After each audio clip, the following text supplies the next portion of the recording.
My boyfriend broke up with me for the dumbest reason after I supported him for years, but he forgot the house is in my name, and now he's living in his car. Let me preface this by saying I've been with Finn for 6 years. 6 years of what I believed was love, loyalty, and definitely a whole lot of patience. And when I say patience, I mean I've been the one supporting him financially while he bounced between passion projects. There was the YouTube channel that never took off, despite him insisting he'd be bigger than PewDiePie. The NFT craze he swore he was ahead of the curve on. Spoiler, he wasn't. And his brief stint trying to make it big in crypto where he lost most of his savings. During all of this, I held us down. Mortgage, me. Utilities, me. Groceries, also me. Car payments, you guessed it, me. Finn was the dreamer, and I was, well, I guess I was the fool who kept believing in those dreams. Every time he'd come to me with a new idea, eyes bright with enthusiasm, I'd push down my doubts and support him. This time will be different, he'd say. And like an idiot, I believed him. Things started getting weird about 2 weeks ago. Finn began acting distant, spending more time than usual on his phone, and making these odd comments about needing space to grow and finding himself. I didn't think much of it at first. He tends to get philosophical when he's about to start another project, but then he started making these comments about the state of the house, which was new. He'd point out unwashed dishes or unfolded laundry with this weird, judgmental tone I'd never heard from him before. Then last week, he sat me down at our kitchen table after I got home from work. He had this serious look on his face that I'd only seen a few times before, usually when he was about to announce another failed venture. But what came out of his mouth made me question if I was living in some parallel universe. "I think we should break up," he said. "You don't do enough around the house." I actually laughed. I thought he was joking, but when he didn't crack a smile, I felt something inside me just shift. This man, who I've basically been mothering for 6 years, was accusing me of not contributing enough. When I asked him to clarify, because surely he wasn't serious, he doubled down. "You never clean up after yourself, and I feel like I do all the emotional labor around here. I'm always the one who has to point out when things need to be done. Let me paint you a picture. I work insane hours to keep us afloat while he's at home, brainstorming his next big move. Yes, sometimes I'm too tired to do the dishes right away or fold laundry immediately. Sometimes I leave my coffee mug on the counter or forget to put my shoes away. But you know what I do? Pay every single bill that keeps a roof over our heads and food in our fridge." Meanwhile, Finn's biggest contribution to our household has been reorganizing the bookshelf by genre 3 times and throwing out my perfectly good Tupperware because it didn't spark joy anymore. This is the same man who has a meltdown if the Wi-Fi goes out for more than 5 minutes. Guess who calls the provider every single time? Me. Every birthday, holiday, or weekend activity, planned by me. He won't even order takeout without asking for my input 3 times, and then still managing to get my order wrong. But here's where it gets truly bizarre. After his little breakup announcement, Finn started acting like the house was already his. He made this smug comment about how this will be a good reset for both of us, and suggested I could move back in with my mom or something. He even started talking about how he was going to turn the guest room into his office once I was gone, and how he might get a dog since there won't be anyone to complain about the hair anymore. That's when it hit me. He genuinely seemed to have forgotten, or maybe never realized, whose name is actually on the deed to this house. Hint, it's not his. Not even close. This house was my inheritance from my grandparents, and I'm the sole owner. Every mortgage payment, every repair, every utility bill, it's all in my name. I excused myself, went upstairs, and locked myself in our bedroom. I'm not going to argue with him or try to change his mind. No, I'm going to let him sit in his little delusion for as long as he wants. Let him think he's winning this breakup. Let him think I'm packing my bags and heading out the door. Because here's the thing, Finn has no idea what's coming. He has no clue that he's about to lose everything. And honestly, I can't wait to watch him realize just how badly he screwed up. First update. So I mentioned in my last post that my boyfriend, well, ex-boyfriend now, Finn broke up with me out of nowhere, claiming I didn't do enough around the house. This, of course, was hilarious because I've been the one paying for literally everything. Mortgage, utilities, groceries, while he's been working on himself for the past 3 years. Oh, and let's not forget, I also cooked, cleaned, and did every chore that wasn't somehow attached to his beloved gaming setup. But here's the kicker. After the breakup, Finn acted like he owned the place. Literally. I think it took him all of 5 seconds to decide this house was his now. He didn't say it outright, but the way he carried himself made it obvious. He started lounging around like the king of a castle he hadn't even built, leaving messes everywhere and playing his games until 4 a.m. like nothing had changed. He even started telling me what I needed to pack up so I could leave in an orderly way. Meanwhile, I was just sitting there in shock, waiting to see how far this delusion would go. Spoiler, it went very far. About a week after the breakup, Finn told me he was having a friend over. This was during one of his moments where he barely looked at me, muttering something about how I needed to respect his space. Respect his space. In my house. Sure, buddy. I just nodded, thinking, okay, let's see who this friend is. When the doorbell rang, I opened it to find a woman standing there with a bright smile and a bottle of wine. Her name was Mila, and let me tell you, she was perfectly nice, polite even, but it didn't take a detective to figure out this wasn't just a friend. The way she looked at Finn? They were very much together. Finn didn't even introduce us properly. He just breezed past me like I was the maid, giving Mila a little tour of the house. My house. And oh, did he sell it like he was some kind of real estate mogul? This is the living room. I've been thinking about getting a new couch in here. Something more modern, you know? This is the kitchen. I love the open layout. It's great for hosting. This is my office. It's where I do most of my work these days. I almost choked when he said that last one. Work? The man hasn't had a job since 2018. The office he was referring to is the spare bedroom I set up for him to maybe do some freelance projects, but it's mostly just where he plays Fortnite. Mila was eating it up though. I could see her imagining herself living here, settling into a life of Pinterest-perfect bliss. Meanwhile, I was standing there in the kitchen, gripping my coffee mug so hard I thought it might crack. At this point, I had two options: blow up and let them both know exactly how I felt, or play it cool and let Finn dig himself into a hole. I chose the second one. Honestly, I wanted to see how far he'd take this little charade. The entire evening, Finn acted like he'd already moved on and was just graciously allowing me to stay until I figured things out. He even had the nerve to pull me aside and say, "I think it's best if we start working on a timeline for when you'll be out." No rush, of course, but Mila and I need to start planning. Planning what? A housewarming party in my living room? I just smiled and said, "Oh, don't worry about me. I'm handling everything." You should have seen his face. So smug. He really thought he'd won. The next morning, I made my move. While Finn was still asleep, I called a locksmith and had all the locks changed. The locksmith was in and out in under an hour. I paid him, thanked him, and sat down with a cup of tea to wait. When Finn finally woke up and strolled into the kitchen like he owned the place, I casually told him, "By the way, I had the locks changed this morning. You'll need to grab your things and leave by the end of the day." You guys. The panic on his face. He went pale. "What do you mean you changed the locks? You can't do that." "Oh, I absolutely can. This is my house, remember? It's in my name. You're not on the deed. You're not on the mortgage, and now you're not welcome here." He tried to argue. He tried to plead. At one point, he even tried to guilt-trip me, saying, "I thought you loved me. I thought we were building something together." Mila came over during all of this, probably expecting another cozy evening with her man. Instead, she got to witness Finn packing his things while I stood there, arms crossed, reminding him not to forget his gaming chair. She looked so confused and kept asking, "Wait, this isn't your house?" Finn didn't even try to answer her. By the end of the day, Finn was gone. Mila was gone. I poured myself a glass of wine, sat down on the couch Finn had wanted to replace, and thought about how close I'd come to losing everything because I was too generous with my time, my money, and my patience. Never again. Oh, and in case anyone's wondering, Finn is now couch surfing with friends. I heard from a mutual acquaintance that Mila dumped him too when she realized he was unemployed, broke, and basically homeless. Karma's a beautiful thing, isn't it? Second update. I thought that was the end of it, but apparently Finn wasn't done embarrassing himself yet.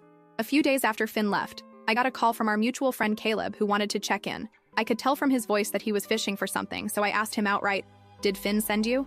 Caleb hesitated but eventually spilled the beans. Turns out Finn had been planning this breakup for months. He'd been telling everyone, friends, acquaintances, even his family, that he was about to take over the house and start a new chapter. He painted himself as the long-suffering boyfriend who had put up with my nagging for years. According to him, the house was basically his because of all the work he'd put into making it a home. I had to pause Caleb there because I nearly choked laughing.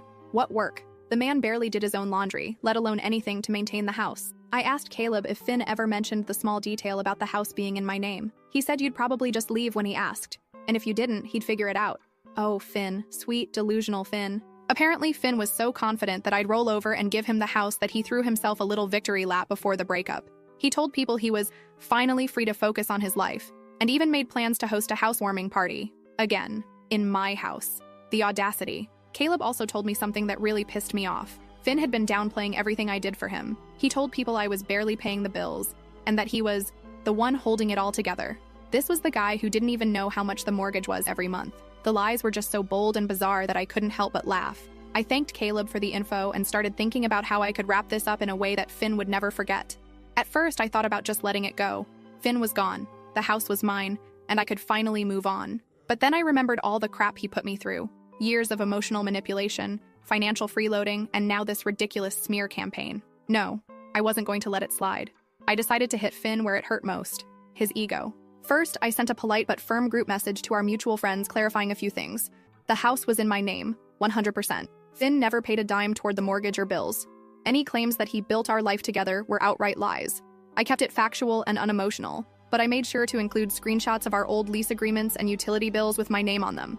Even included a photo of the deed with only my name. I wasn't about to let him twist the narrative. Second, I reached out to a local charity that helps people furnish their homes.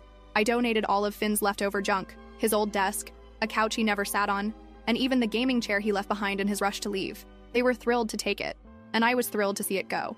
Lastly, I decided to let Finn's parents know what had really been going on. They'd always been kind to me, and I felt like they deserved to know the truth. I didn't go into every detail, but I told them enough to make it clear that Finn's victim narrative was a complete fabrication. The group message blew up almost immediately.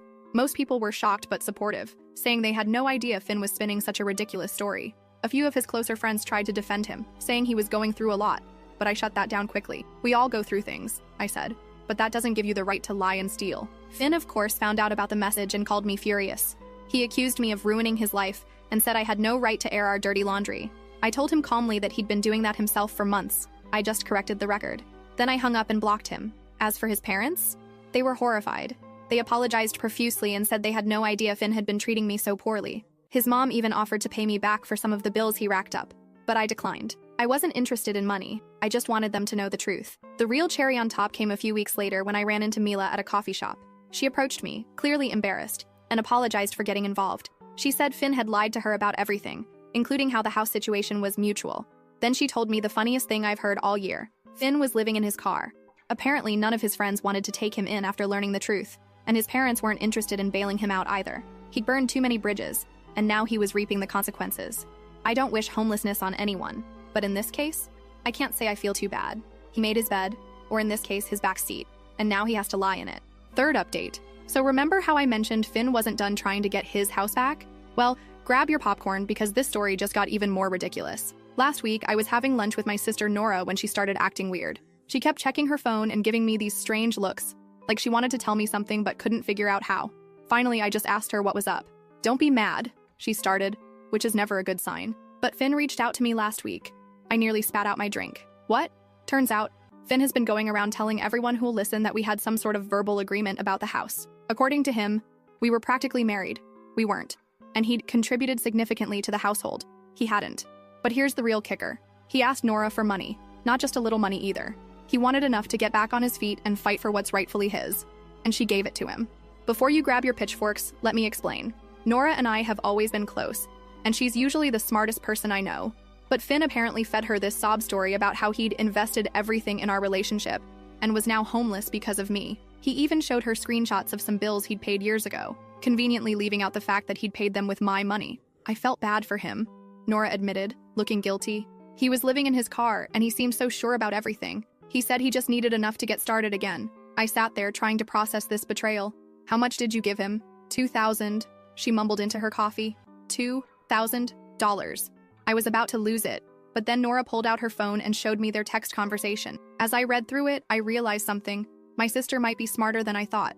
See, Nora hadn't just given him the money. She'd made him sign a proper IOU, complete with repayment terms and interest. She'd even gotten him to put his car up as collateral. When I asked her why she went to all that trouble for a small loan, she just smiled. "Because I knew he was full of it," she said. "I wanted proof of exactly how desperate he was getting. Plus, I figured having a document showing he had to borrow money might come in handy later." I could have hugged her right then. But the story gets better. Remember Caleb? Our mutual friend who spilled the beans about Finn's pre-breakup plotting? Well, he sent me screenshots of Finn's social media posts where he's been painting himself as this victim of a calculated gold digger who trapped him in a relationship just to steal his future earnings.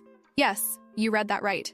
He thinks I spent 6 years supporting his unemployed self because I was after his future money. The money he was definitely going to make from all those failed projects I funded. The posts are full of vague accusations about how I manipulated him and took advantage of his trusting nature. According to Finn's new version of events, he was the one who supported me emotionally while I was unstable and unable to maintain healthy relationships. This from the man who once had a 3-hour meltdown because I bought the wrong brand of energy drink. But here's where it gets really interesting. My friend Zoe has been keeping track of everyone Finn's reached out to, and apparently he's been telling different stories to different people. To some, he's the victim of a manipulative ex. To others, he's a generous partner who gave up everything for me. And to a few, he's even claiming we had some sort of business partnership that I betrayed. The stories keep getting more elaborate too. Last week, he told someone I had promised to put his name on the deed as a birthday gift, but then changed my mind out of spite. Pretty creative for someone who once forgot my birthday entirely because he was too busy trying to become a Twitch streamer. Yesterday, I got a series of increasingly unhinged messages from him about how he's going to expose me to everyone we know. He's threatening to tell people about all my secrets. Though I'm really curious what secrets he thinks he has, considering I'm the one who knows about his failed cryptocurrency investments, and that time he tried to become a professional dog photographer with my camera. I haven't responded to any of his messages, but I did save them all. Something tells me this isn't over yet. Finn's never been good at accepting reality, and now that he's burned through Nora's money, probably on another get-rich-quick scheme, I'm sure he's cooking up some new plan to try to get what he thinks he deserves. Last update. So last Sunday, I was doing my weekly grocery shopping when I literally ran into Finn's mom at the store. I tried to just smile and walk past, but she grabbed my cart and said, "We need to talk." Now, his mom has always been sweet to me, even after everything that happened, but this time she looked different. Worried, but also kind of angry. She asked if we could get coffee, and something in her voice made me agree. Once we sat down, she took a deep breath and said, "I need to tell you what Finn's been up to, because this has gone too far." Turns out, Finn showed up at his parents' house last week with this elaborate story about how he was getting the house back. According to him, he had evidence that I had somehow tricked him into putting all the bills in my name. He even claimed he had proof that he'd given me cash for the down payment. His mom stopped him right there and reminded him that she and his dad had been there when I bought the house, before Finn even moved in. But Finn just talked over her, going on about how he was building a case and needed to borrow some money to set things right.